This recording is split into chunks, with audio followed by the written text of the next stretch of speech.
No, we completely understand. We're not satisfied with this situation at all. And all I can say is that we're happy to work with individuals who've been individually impacted. Of course, there was the water main break on Panola just a couple weeks ago. That line was repaired. Did that line repair potentially cause this line to rupture? That's something that we'll have to look at to see if there's any potential correlation.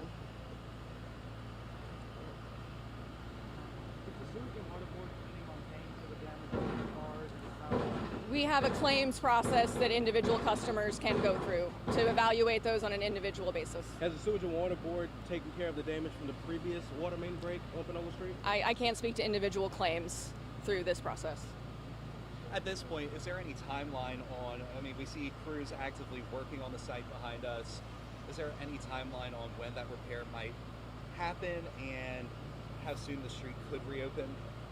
Sure. At this time, we anticipate that the water main will be returned to service by the end of the week, end of day Friday. And if possible, we will restore pavement sooner than that if we can do that in order to make the repair and do all the required work. One neighbor said that there were reports that this was a leaky area back in June, and they filed multiple claims with the Sewage and Water Board. Other neighbors allegedly called as well. Why so long? This specific location was identified as a larger issue in early February, and we were working to make a repair last week. Do you know if crews ever came out after that initial call back in June? We'll have to look into that. And do you expect the boil water advisory to be lifted by the end of this week as well? It may potentially be lifted by the end of the day tomorrow. Testing is presently in progress.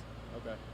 When does Mr. Heyman plan to come back to New Orleans? He'll be back tomorrow. Thank you. Anything else you had? No, not this time. I think you answered everything. Thank you so much. Kathy will be back tomorrow for the Public Works Committee meeting. So